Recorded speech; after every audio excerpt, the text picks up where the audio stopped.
राष्ट्रकवि मैथिली शरण गुप्त हिंदी के प्रसिद्ध कवि थे। हिंदी साहित्य के इतिहास में वे खड़ी बोली के प्रथम महत्वपूर्ण कवि हैं। उन्हें साहित्य जगत में दद्दा नाम से संबोधित किया जाता था। उनकी कृति भारत भारती, जो 1912 ईस्वी में प्रकाशित हुई, भारत के स्वतंत्रता संग्राम के समय में काफ़ी प्रभावशाली सिद्ध हुई थी और इसी कारण महात्मा गांधी ने उन्हें राष्ट्रकवि की पदवी भी दी थी।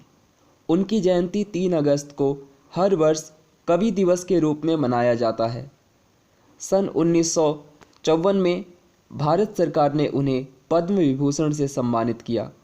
महावीर प्रसाद द्विवेदी जी की प्रेरणा से मैथिली शरण गुप्त जी ने खड़ी बोली को अपनी रचनाओं का माध्यम बनाया और अपनी कविता के द्वारा खड़ी बोली को एक काव्य भाषा के रूप में निर्मित करने में अथक प्रयास किया।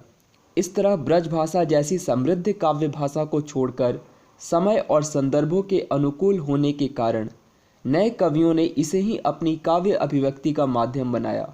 हिंदी कविता के इतिहास में यह गुप्त जी का सबसे बड़ा योगदान है। घासीराम व्यास जी उनके मित्र थे।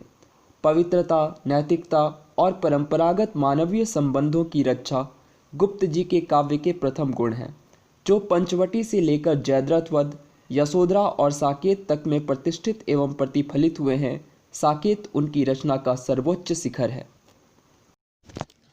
मैथिली शरण गुप्त का जन्म 3 अगस्त 1886 ईस्वी में पिता सेठ रामचरण कनकने और माता काशीबाई की तीसरी संतान के रूप में उत्तर प्रदेश में झांसी के पास चिरगांव में हुआ। माता और पिता दोनों ही वैष्णव थे। विद्यालय में खेलकूद में अधिक ध्यान देने के कारण पढ़ाई अधूरी रह गई।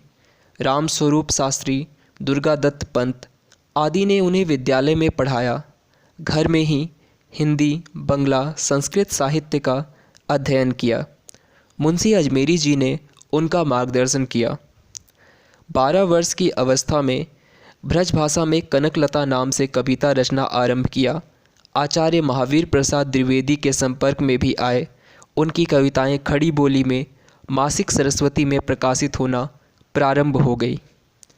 प्रथम काव्य संग्रह रंग में भंग तथा बाद में जयद्रथ वध प्रकाशित हुई।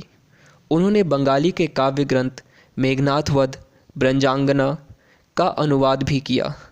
सन 1912-1913 ईस्वी में राष्ट्रीय भावनाओं से ओतप्रोत भारत भारती का प्रकाशन किया। उनकी लोकप्रियता सर्वत्र फैल गई। संस्कृत के प्रसिद्ध ग्रंथ स्वप्न वासव दत्ता का अनुवाद प्रकाशित कराया। 1916-1917 ईस्वी में महाकाव्य साकेत की रचना प्रारंभ की। उर्मिला के प्रति उपेक्षा का भाव इस ग्रंथ में दूर किया गया। स्वतः प्रेस की स्थापना कर उन्होंने अपनी पुस्तकें छापना शुरू किया। साकेत तथा पंचवटी आदि ग्रंथ सन 1931 ईस्वी में पूर्ण किए। इसी समय वे राष्ट्रपिता महात्मा गांधी के निकट संपर्क में आए। यशोधरा 1932 ईस्वी में लिखी। गांधी जी ने उन्हें राष्ट्रकवि की संज्ञा प्रदान की।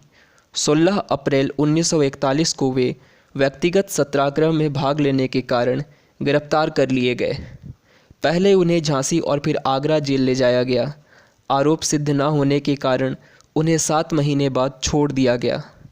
सन 1948 ईस्वी में आगरा विश्वविद्यालय से उन्हें डी लिट की उपाधि से सम्मानित किया गया। 1952 से 1964 तक राज्यसभा के सदस्य मनोनीत हुए। सन 1953 ईस्वी में भारत सरकार ने उन्हें पद्म विभूषण से सम्मानित किया। तत्कालीन राष्ट्रपति डॉक्टर राजेंद्र प्रसाद ने सन 1962 ईस्वी में अभिनंदन ग्रंथ भेंट किया तथा हिंदू विश्वविद्यालय के द्वारा डी लिट से सम्मानित किए गए। वे वहां मानद प्रोफेसर के रूप में नियुक्त भी हुए।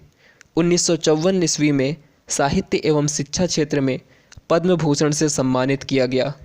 चिरगांव में उन्होंने 1911 में साहित्य सदन नाम से स्वयं की प्रेस शुरू की और झांसी में 1954 से 1955 में मानस मुद्रण की स्थापना की। इसी वर्ष प्रयाग में सरस्वती की स्वर्ण जयंती समारोह का आयोजन हुआ, जिसकी अध्यक्षता मैथिली शरण गुप्त जी ने की। सन 1963 ईस्वी में अनुज सियाराम शरण गुप्त के निधन ने अपूरणीय आघात पहुंचाया। 12 दिसंबर 1964 ईस्वी को दिल का दौरा पड़ा और साहित्य का जगमगाता तारा अस्त हो गया। 78 वर्ष की आयु में 2 महाकाव्य, 19 खंड काव्य, काव्यगीत, नाटिकाएं आदि लिखी। उनके काव्य में राष्ट्रीय चेतना, धार्मिक भावना और मानवीय उत्थान प्रतिबिंबित है। भारत भारती के 3 खंड में देश का अतीत, वर्तमान और भविष्य चित्रित है। वे मानववादी, नैतिक और सांस्कृतिक काव्यधारा के विशिष्ट कवि थे। हिंदी में लेखन आरंभ करने से पूर्व उन्होंने रसिकेंद्र नाम से ब्रज भाषा में कविताएं, दोहा, चौपाई, छप्पय आदि छंद लिखे। ये रचनाएं 1904-1905 के बीच वैश्योपकारक कलकत्ता, वेंकटेश्वर बम्बई और मोहिनी कन्नौज जैसी पत्रिकाओं में प्रकाशित हुई। उनकी हिंदी में लिखी कृतियां इंदु, प्रताप, प्रभा जैसी पत्रिकाओं में छपती रही। प्रताप में विदग्ध हृदय नाम से उनकी अनेक रचनाएं प्रकाशित हुई। मध्य प्रदेश के संस्कृति राज्य मंत्री लक्ष्मीकांत शर्मा ने कहा है कि राष्ट्रकवि मैथिली शरण गुप्त की जयंती प्रदेश में प्रतिवर्ष 3 अगस्त को कवि दिवस के रूप में व्यापक रूप से मनाई जाएगी।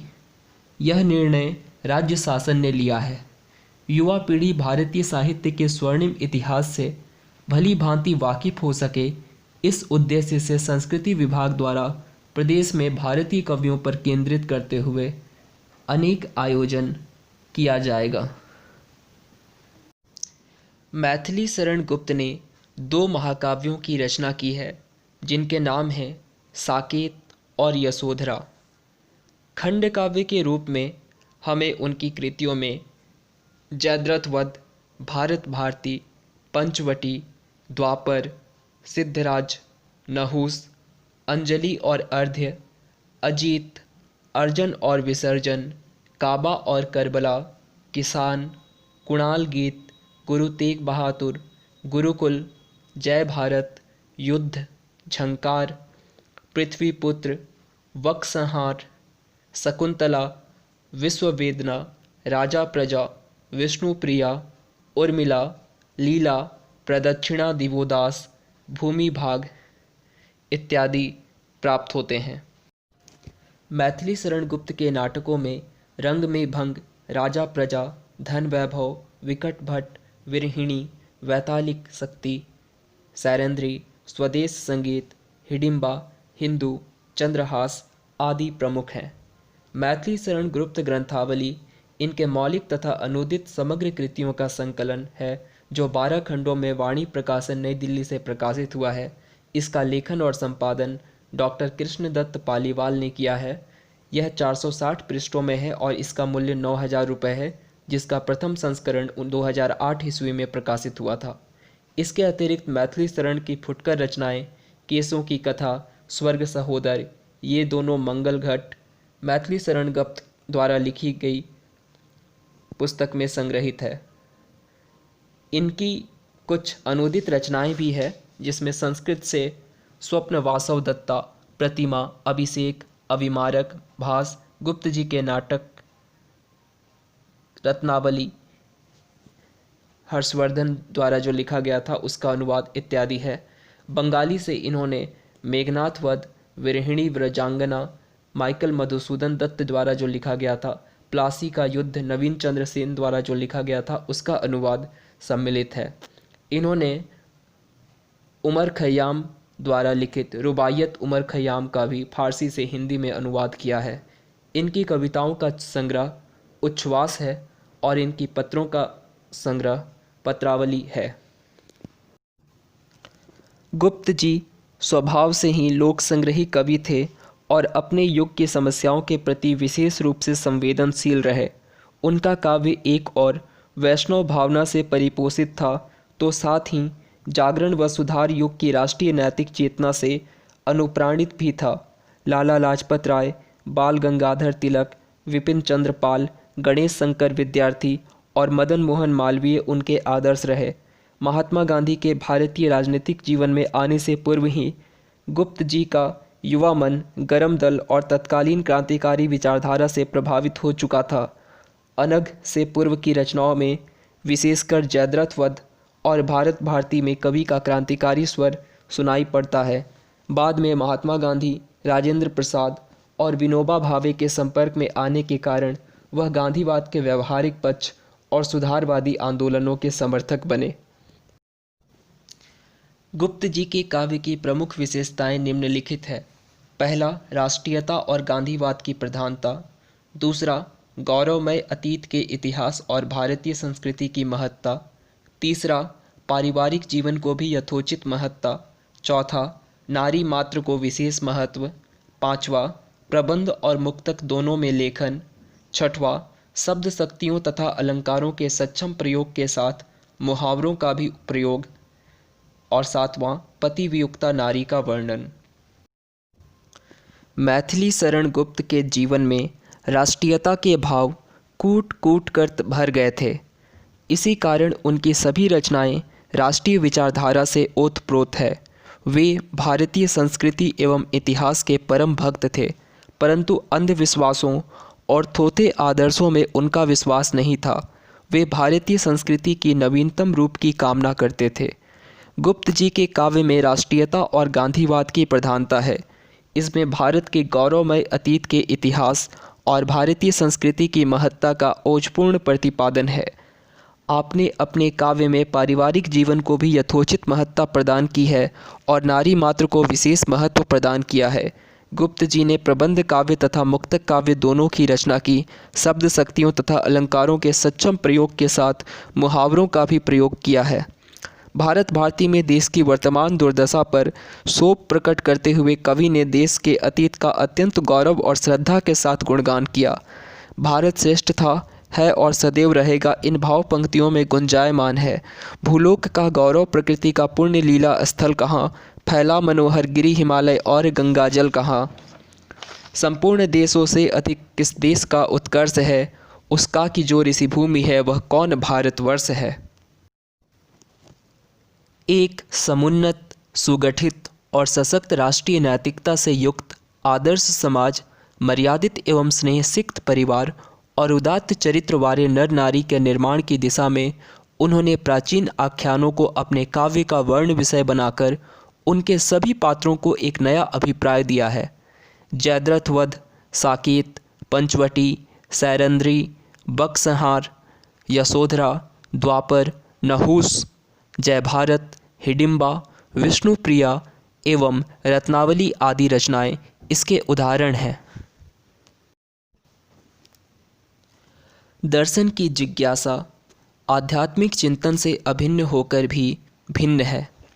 मननशील आर्य सूदियों की यह एक विशिष्ट चिंतन प्रक्रिया है और उनके तर्कपूर्ण सिद्धांत ही दर्शन है। इस प्रकार आध्यात्मिकता यदि सामान्य चिंतन है तो क्षण दर्शन, ब्रह्म, जीव, जगत आदि का विशिष्ट चिंतन। अतः दार्शनिक चिंतन भी तीन मुख्य दिशाओं में होता है, ब्रह्म, जीव और जगत। गुप्त जी का दर्शन उनके कलाकार के व्यक्तिगत पक्ष का परिणाम न होकर सामाजिक पक्ष का अभिव्यक्तिकरण है। वे बहिर्जीवन के दृष्टा और व्याख्याता कलाकार हैं, अंतर्मुखी कलाकार नहीं। कर्मशीलता उनके दर्शन की केंद्रस्थ भावना है। साकेत में भी वे राम के द्वारा कहलाते हैं, संदेश यहाँ मैं नहीं स्वर्ग का लाया, इस भूतल को ही स्वर्ग बनाने आया।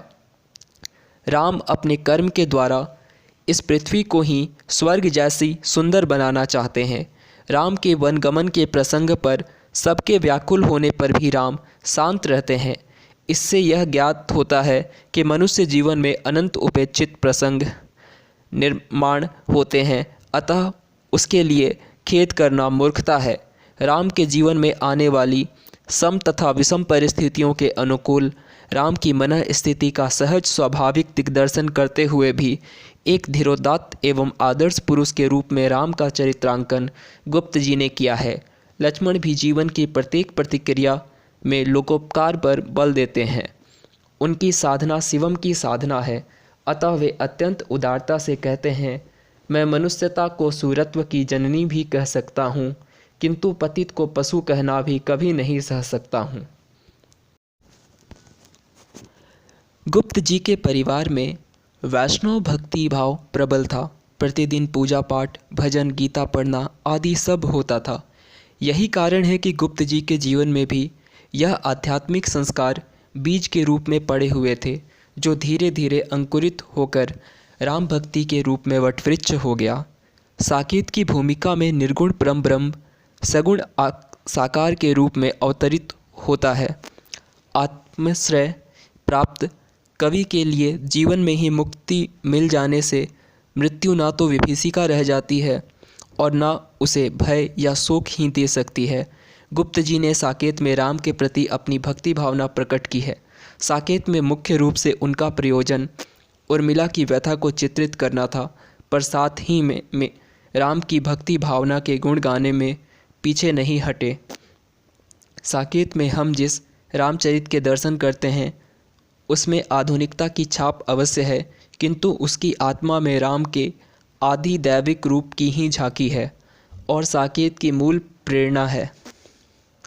जिस युग में राम के व्यक्तित्व को ऐतिहासिक महापुरुष या मर्यादा पुरुषोत्तम तक सीमित मानने का आग्रह चल रहा था, गुप्त जी की वैष्णव भक्ति ने आकुल होकर पुकार की थी, राम तुम मानव हो, ईश्वर नहीं हो क्या? विश्व में रमे हुए नहीं सभी कहीं हो क्या? तब मैं निरीश्वर हूँ, ईश्वर क्षमा करें, तुम ना रमो तो मन तुम में रमा करे। साकेत पूजा का एक फूल है जो आस्तिक कवि ने अपने इष्ट देव के चरणों पर चढ़ाया है। राम के चित्रांकन में गुप्त जी ने जीवन के रहस्य को उद्घाटित किया है। राम के जन्म हेतु उन्होंने कहा है, किस लिए यह खेल प्रभु ने है किया, मनुज बनकर मानवों का पै पिया, भक्त वत्सलता इसी का नाम है और वह लोकेश लीला धाम है। मैथिली शरण गुप्त की काव्य भाषा खड़ी बोली है। इस पर उनका पूर्ण अधिकार है। भावों को अभिव्यक्त करने के लिए गुप्त जी के पास अत्यंत व्यापक शब्दावली है। उनकी प्रारंभिक रचनाओं की भाषा तत्सम है। इसमें साहित्यिक सौंदर्य कला नहीं है। भारत भारती की भाषा में खड़ी बोली की खड़खड़ाहट है, किंतु गुप्त जी की भाषा क्रमशः विकास करती हुई सरस होती गई। संस्कृत के शब्द भंडार से ही उन्होंने अपनी भाषा का भंडार भरा है, लेकिन प्रिय प्रवास की भाषा में संस्कृत बहुला नहीं होने का गुण दिखाई देता है। इसमें प्राकृत रूप सर्वथा उभरा हुआ है। भाव व्यंजना को स्पष्ट और प्रभावपूर्ण बनाने के लिए संस्कृत का सहारा लिया गया है। संस्कृत के साथ गुप्त जी की भाषा पर प्रांतीयता का भी प्रभाव है। उनका काव्य भाव तथा कला पक्ष दोनों की दृष्टि से सफल है। शैलियों के निर्वाचन में मैथिली शरण गुप्त ने विविधता दिखाई, किंतु प्रधानता प्रबंधात्मक इतिवृत्तमय शैली की है। उनके अधिकांश काव्य इसी शैली में हैं। रंग में भंग, जयद्रथ वध, नहुस, सिद्धराज, त्रिपथक, साकेत आदि प्रबंध शैली में है। यह शैली दो प्रकार की है, खंड काव्यात्मक तथा महाकाव्यात्मक। साकेत महाकाव्य है तथा शेष सभी काव्य खंड काव्य के अंतर्गत आते हैं। गुप्त जी की एक शैली विवरण शैली भी है। भारत भारती और हिंदू इस शैली में आते हैं। तीसरी शैली गीत शैली है। इसमें गुप्त जी ने नाटकीय प्रणाली का अनुगमन किया है। अनग इसका उदाहरण है। आत्मोद्धार प्रणाली गुप्त जी की एक और शैली है जिसमें द्वापर की रचना हुई है। नाटक, गीत, प्रबंध, पद्य और गद्य सभी के मिश्रण एक मिश्रित शैली है जिसमें यशोधरा की रचना हुई है। इन सभी शैलियों में गुप्त जी को समान रूप से सफलता नहीं मिली। उनकी शैली की सबसे बड़ी विशेषता यह है कि इसमें उनका व्यक्तित्व झलकता है, पूर्ण प्रवाह है, भावों की अभिव्यक्ति में सहायक होकर उपस्थित हुई है। उनकी जीवन दृष्टि उनके काव्य में